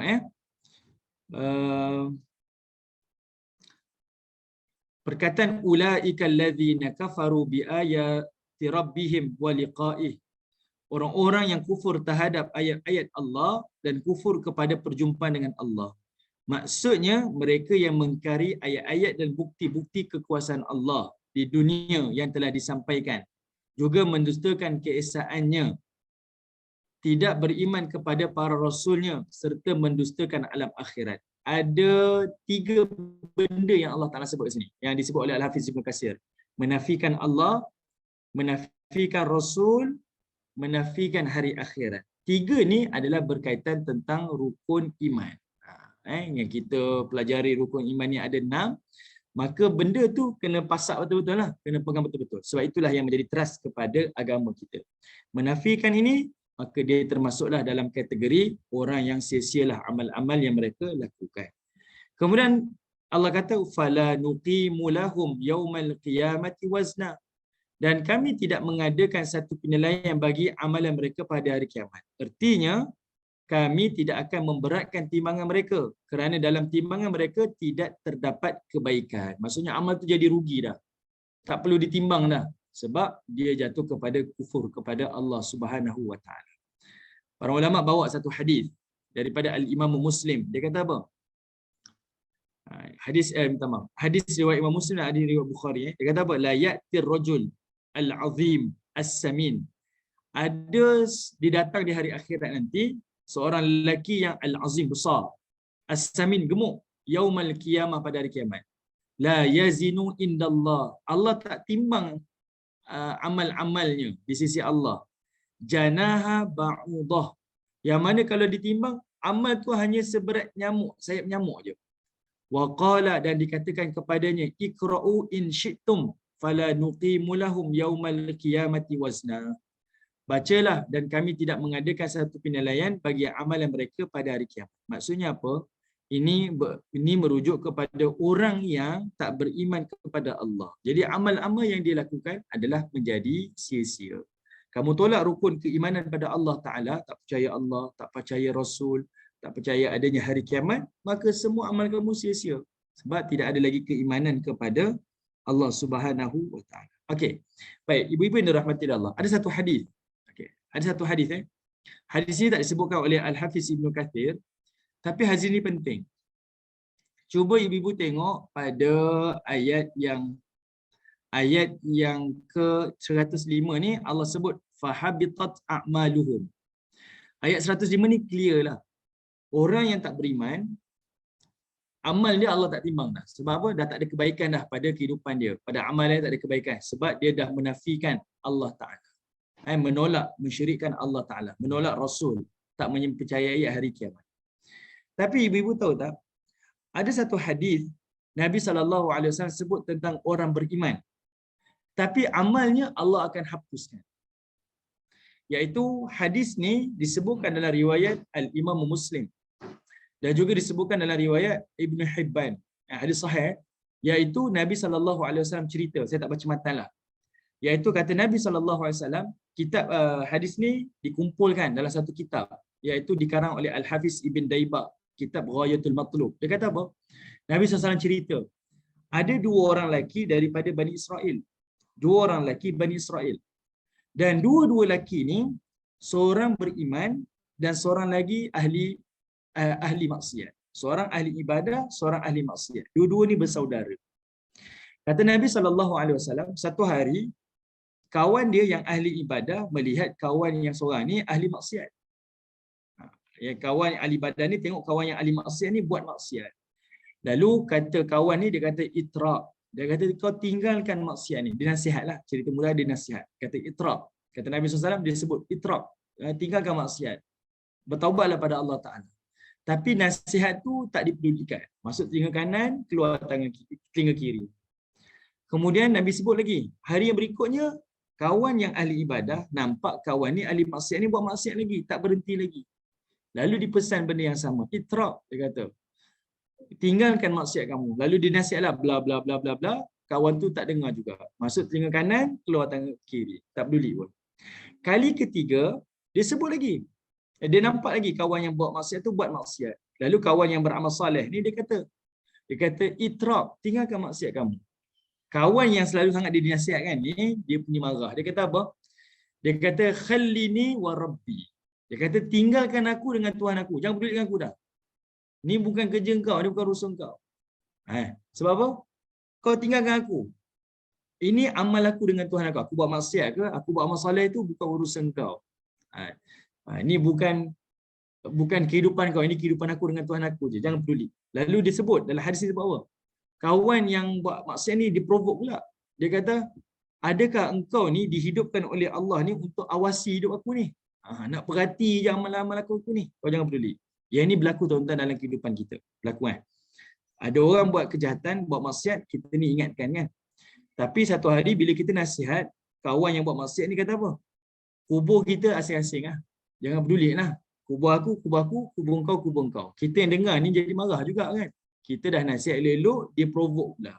Tapi Nabi nak cerita apa tengok Lalu sebabkan ahli ibadah yang duk nasihat ni, dia tersinggung dengan ucapan kawan yang ahli maksiat ni. Lalu kawan ni kata apa? Ahli ibadah ni kata apa? Wallahi demi Allah. La yaghfirullah, dia kata. Allah tak akan ampunkan dosa kau. La yaghfirullahu lakum. Allah tak akan ampunkan dosa kau. Walam yudkhilul jannah, dan dialah Allah tak akan masukkan kau ke dalam syurga Allah. Dia buat satu hukuman. Perangai macam ni, kau buat dosa macam ni dan kau kata, maksudnya tak peduli kata aku, bahkan kau provok pula, orang macam kau ni takkan Allah ampunkan. Orang macam kau ni akan masuk neraka, contohlah takkan masuk syurga. Lalu kata Nabi SAW, Allah Ta'ala takdirkan mati dua-dua ni. Maksudnya sampai satu masa Allah matikan ahli ibadah dengan ahli maksiat. Dua-dua mati. Bila dua-dua ni mati, lalu Allah kata apa? Fajama'a, dan Allah kumpulkan mereka di hari kiamat min rabbil alamin untuk bertemu dengan Allah. Untuk hari hisab lah, yaumul mahsyar. Allah pun bercakap dengan ahli ibadah. Allah cakap kata apa? Kunta bi'aliman, adakah engkau ni lebih tahu daripada aku? Allah tegur kepada ahli ibadah tu. Adakah engkau lebih tahu daripada aku? Dan adakah engkau ni lebih berkuasa daripada aku? Kenapa Allah kata macam ni? Sebab dia telah menjatuhkan satu hukum. Engkau ni ahli maksiat akan masuk syurga. Engkau ni ahli maksiat akan masuk dalam neraka. Allah tegur. Adakah engkau lebih tahu daripada Allah? Adakah engkau lebih berkuasa daripada Allah? Sebab itu kerja Allah, bukan kerja kita. Bahkan bila Allah kata pada ahli maksiat pula, Allah kata apa? Idhabu ilal jannati rahmati. Kamu pula silakan masuk ke dalam syurga aku dengan rahmahku. Manakala ahli ibadah tadi Allah kata idhabu ilal nar. Kamu pula masuk ke dalam neraka Allah. Kenapa tuan-tuan jadi macam ni? Okey, hadis ni kenapa? Ini saya nak bagi tahu cerita berkaitan tentang fahabitat a'maluhum. Amal ni Allah hapuskan. Hadis ni mengajar kepada kita, Ada orang ahli ibadah, ada orang ahli maksiat. Pastikan kita yang datang kuliah, tengah kuliah, pengawalan jamaah yang jaga puasa ni, jangan sampai kita bercakap satu perkataan sampai menjatuhkan hukuman. Kamu ni ahli maksiat ke neraka. Kamu ni tak ke neraka, takkan ke syurga Allah. Kita buat keputusan. Allah sebut. Kamu sebut macam ni, habitat a'malu. Amal kamu ni aku akan hapuskan dan kamu akan masuk ke dalam neraka. Orang yang dituduh buat maksiat tu pula, orang tu akan dimasukkan ke dalam syurga Allah. Jadi lidah ni hati-hati. Jangan sampai jadi sia-sia. Okay, yang ni saya kaitkan ibu-ibu. Sebab ayat yang kita baca ni tak boleh nafikan. Ayat ni merujuk kepada orang yang memang tolak keimanan. Tak percaya Allah, tak percaya Rasul, tak percaya hari akhirat. Tapi tak menafikan dalam hadis Nabi, cerita orang yang beriman pada Allah, beriman pada Rasul, beriman pada hari kiamat. Tapi amalnya pun dihapuskan. Sebab apa? Dia tak jaga lidah dia. Okay? Dia suka-suka je. Ini ahli maksiat ke neraka. Dia takkan ke syurga. Saya minta maaf saya sebut. Jangan sampai kita dalam musim-musim berkempen 2 hari nak pilihan raya ni, pangkah ni ke syurga, pangkah ni ke neraka. Saya minta maaf saya sebut, saya terbuka. Tak kisahlah apa-apa ideologi pun. Jangan sampai ada dakwaan macam tu. Sebab lidah ni jangan sampai membinasakan kehidupan dunia dan kehidupan hari akhirat kita. Sebab dia akan hancurkan amal-amal yang kita lakukan. Okay? Rugilah amal kita.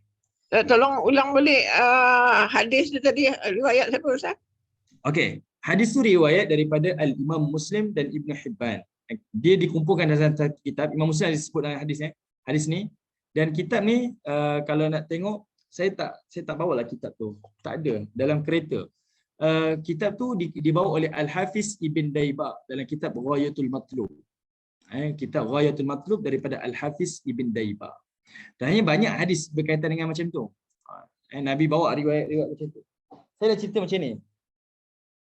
Sebenarnya tuan-tuan, bab pengampunan ni Allah Ta'ala maha luas. Kita pernah dengar hadis riwayat Bukhari. Hadis riwayat Imam Muslim. Nabi cerita apa? Ada seorang hamba Allah ni buat maksiat kan. Aznaba abdi dzamban, kata Allah Ta'ala. Ini hadis kursi Hamba-ku melakukan maksiat. Lalu dia bertaubat. Allahumma ghfirli, dia kata. Ya Allah, ampunkan dosa aku. Lalu Allah kata apa? Aku ampunkan dosa dia. Thumma ada. Kemudian dia kembali semula buat maksiat. Buat lagi maksiat. Kemudian dia bertaubat. Allahumma ghfirli dzambi, dia kata. Wahai Allah, ampunkan dosa. Allah kata, aku ampunkan dosa kamu. Kemudian Allah kata apa? Thumma ada. Kemudian dia kembali lagi buat maksiat. Dan dia bertaubat. Allahumma ghfirli dzambi. 3 kali Allah sebut. Dia ni buat maksiat, taubat, Allah ampunkan. Buat maksiat, taubat, Allah ampunkan. Buat maksiat, taubat, Allah ampunkan. Sampai last kali, bila dia minta taubat kepada Allah, Allah kata, aku ampunkan. I'mal ma syi'ta, Allah kata. Kamu buatlah apa yang kamu nak. Buatlah. Faqad ghafartu laka. Aku tetap akan mengampuni kamu. Maksudnya Allah memberikan harapan. Kamu buatlah dosa banyak mana pun. Kamu buatlah maksiat macam mana pun. Sekali kamu bertaubat, aku takkan tolak. Aku mesti ampunkan kamu. Rahmat Allah tu, pengampunan Allah luas. Jadi kita jangan buat satu kerja, satu hukuman kepada manusia yang kita hilangkan harapan dia. Perangai macam ni, ahli neraka lah kau. Perangai macam ni tak masuk syurga kau. Hati-hati. Sebab perkataan tu Allah tak suka. Sangat tak suka. Sebab Allah Ta'ala sangat pemaaf. Tiba-tiba kita pula buat kerja Tuhan. Kita pula decide. Macam ni kenapa? Jangan. Kalau nak memberi peringatan, tak apa. Allah Ta'ala jelaskan. Kalau macam ni, dia mengundang neraka Allah. Sebab firman Allah macam ni. Itu tak apa. Sebab itu peringatan. Kita menasihatkan. Tapi jangan buat hukuman. Sebab bila kita buat putuskan hukuman, seolah-olahnya kita mendahului ilmu Allah. Dan kita mendahului kuasa Allah. Okay? Itu maksudnya. Kalau nak sesuaikan dengan musim sekarang ni macam itulah. Jangan sampailah kita ada ucapan-ucapan seperti itu. Okey, baik. Tengok ayat yang ke-106. Allah Taala kata apa? Zalika jazaohum jahannam bima kafaru wattakhadhu ayati wa rusuli huzwa. Demikianlah balasan mereka itu neraka Jahannam disebabkan kekafiran mereka dan disebabkan mereka menjadikan ayat-ayat aku dan para rasul aku sebagai uluk-uluk. Ini orang yang meremeh-remehkan ataupun mengolok-olokkan agama Allah. Jadikan agama ni sebagai olok-olok. Kita tak macam agama lain. Mereka jadikan agama sebagai bahan lawak. Bahan lawak. Dia melawak gunakan agama. Ada juga memperolok-olokkan agama Allah ni bagi orang mukmin ni adalah menyampaikan sesuatu yang Nabi tak sampaikan. Okay? Menyampaikan sesuatu yang Allah tak sampaikan. Okey, baik. Okey, tengok ayat yang ke-107. Ayat yang ke-107. Allah Ta'ala sebutkan, Innal ladzina amanu wa amilus salihat kanat lahum jannatu firdausi nuzula. Ini cerita tentang penghuni syurga pula. Khalidina fiha la yabghuna anha hiwala. Kata Allah Subhanahu wa Ta'ala, sesungguhnya orang yang beriman dan beramal soleh, bagi mereka adalah syurga Firdaus yang menjadi tempat tinggal bagi mereka. Bagi mereka adanya syurga Firdaus. Sekejap, ibu saya nak cek. Sekejap.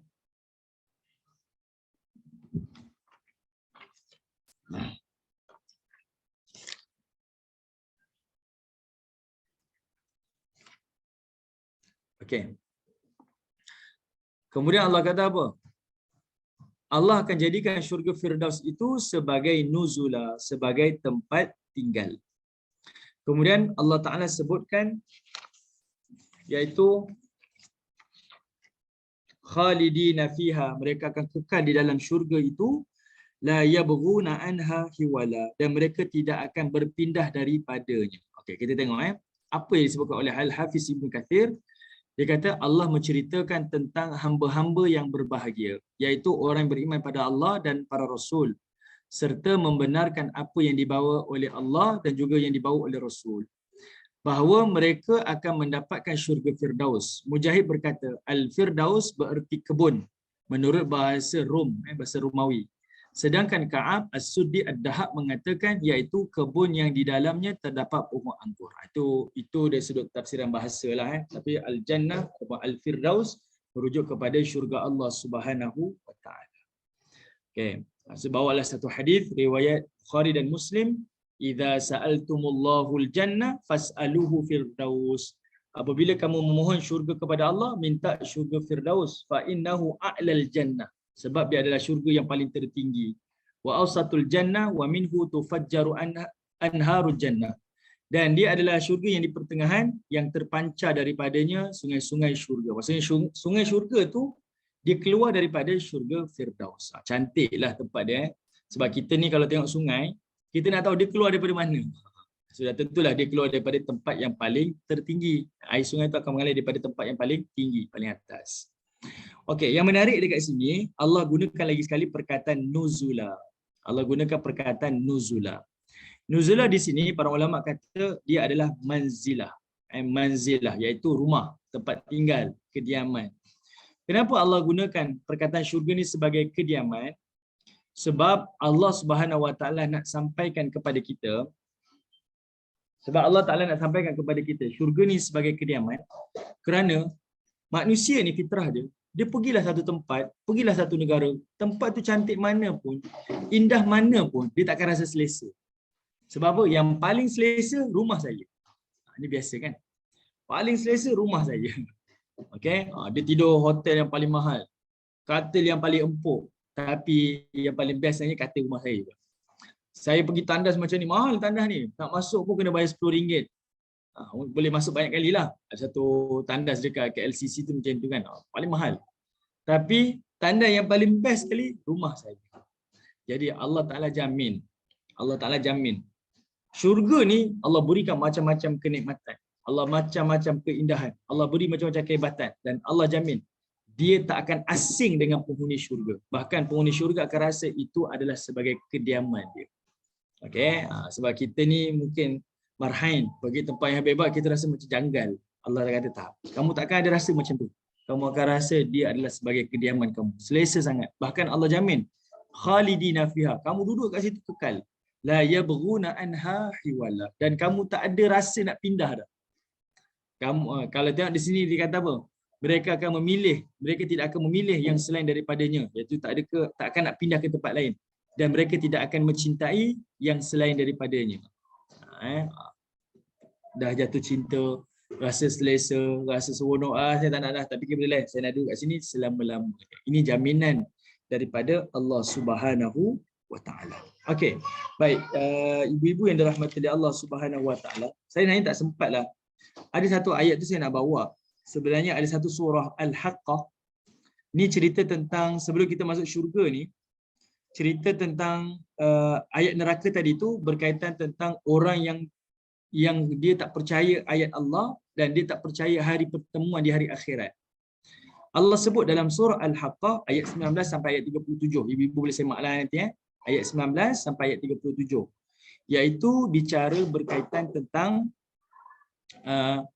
manusia yang dapat buku amalan tangan kanan dengan tangan kiri. Allah bukan sekadar cerita di hari akhirat ada orang dapat tangan kanan, amal dia, ada orang dapat tangan kiri. Tapi Allah sebutkan clue. Kenapa si fulan ni dapat amal tangan kanan dan kenapa si fulan ni dapat tangan kiri. Ini ibu-ibu boleh tengok. Allah sebut clue dia. Salah satu ciri orang yang dapat buku amal tangan kanan ke syurga Allah, sebab dekat dunia, kata Allah, dia betul-betul zon, betul-betul yakin hari pertemuan dengan Allah. Sebab dia yakin hari pertemuan dengan Allah, maka Allah Ta'ala berikan buku amal tangan kanan. Sebab apa? Bila dia yakin adanya hari kiamat, dia akan jaga seluruh apa yang dia lakukan kerana akan dihisap oleh Allah Ta'ala. Jadi ayat itu ada mafhum mukhalafah lah. Ada kata berlawanan dia. Kalau dia yakin dengan hari kiamat, membuatkan dia ni jaga segala tindak tanduk dia, Allah beri buku amalan tangan kanan.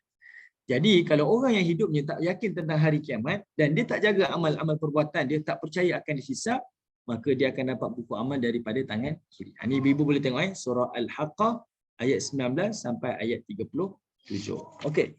Baik, kita terus sikit lagi habiskan terus Untuk soalan Puan Shima berkaitan dengan tiupan sangkala tu, insya-Allah saya jawab minggu depan boleh Boleh.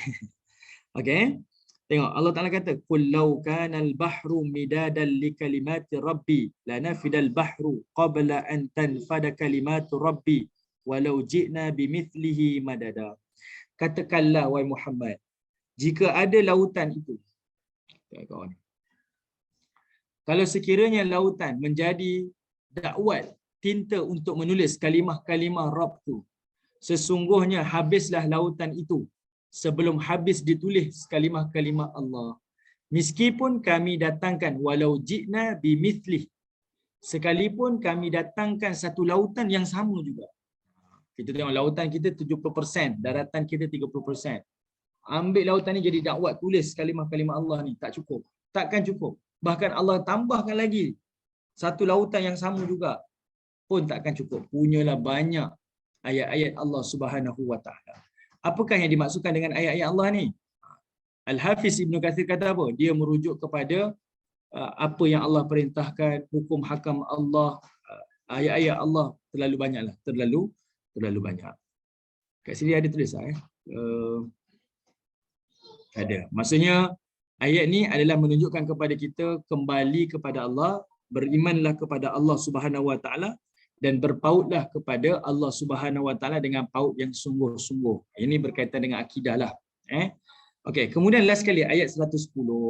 Allah Taala kata apa? Qul, katakanlah wahai Muhammad, innama ana basyarum mithlukum yuha ilayya annama ilahukum ilahun wahid. Ayat ni adalah merujuk kepada soalan yang dikemukakan oleh orang Quraisy. Orang Quraisy tanya pada Nabi ada 3 soalan kan? Tentang siapa pengembara, siapa pemuda dan apa itu roh. Maka last sekali mereka kata apa? Kalau kamu tak boleh jawab, kamu ni pendustalah, kazab lah kamu ni. Bukan Nabi, bukan Rasul. Lalu Nabi ni Allah suruh cakap dalam ayat ni, katakan pada semua manusia, innama ana basyar. Ana basyarum mithlukum. Sesungguhnya aku ni manusia macam kamu. Cuma bezanya yuha ilayya annama. Dan aku ni diwahyukan kepada aku ini, iaitu in annama ilahukum ilahu wahid. Sesungguhnya Tuhanmu itu adalah Allah yang satu, Allah yang esa. Faman kana yarju liqa'a rabbih. Siapa yang mengharapkan pertemuan dengan Allah, falyamal amalan salih. Maka dia kena buat amal soleh. Wala yusyrik, dan jangan mensyirikkan Allah bi ibadati rabbi ahada. Dan jangan sekutukan Allah, syirikkan Allah sesuatu pun, seseorang pun dalam beribadah kepada Rabbnya. Okay, ini satu ingatan tegas berkaitan tentang akidah. Diulang-ulang cerita akidah dalam ni. Sebab itulah dia menjadi surah yang membebaskan kita daripada fitnah Dajjal. Fitnah Dajjal berkaitan dengan keimanan. Dia ulang-ulang terus berpegang kepada Allah, bersandar kepada Allah, berdoa, berhajat segalanya kepada Allah Ta'ala. Tapi sebenarnya ayat 110 ni ada cerita lah. Saya tak sempat nak cerita. Tapi sikit.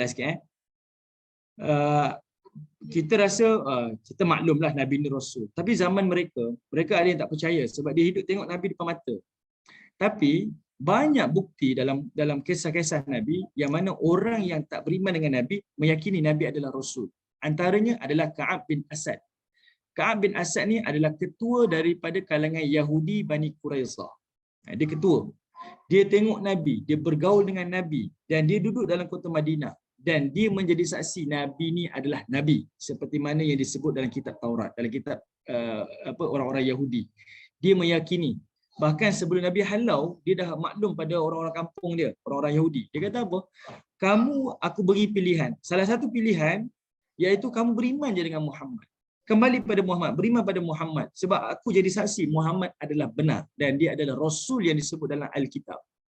Ni Ka'ab bin Asad, orang Yahudi tak beriman dengan Nabi. Tapi dia sendiri sebut Nabi adalah Nabi. Dia adalah sebenar-benar Nabi yang disebutkan. Itu satu. Kedua, iaitu respon daripada Heraklius, Maharaja Rom ketika bertemu dengan Abu Sufyan. Okay? Yang mana Nabi hantar surat selepas perjanjian Hudaibiyah tu, disebutkan oleh Al-Imam Baihaqi. Bila Maharaja Rom dapat surat, dia nak beriman dah.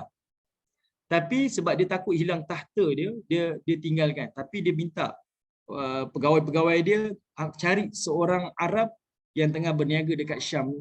Kebetulan waktu itu Abu Sufyan. Jadi adalah perbualan di antara Abu Sufyan dengan Heraklius, Maharaja Rom ni.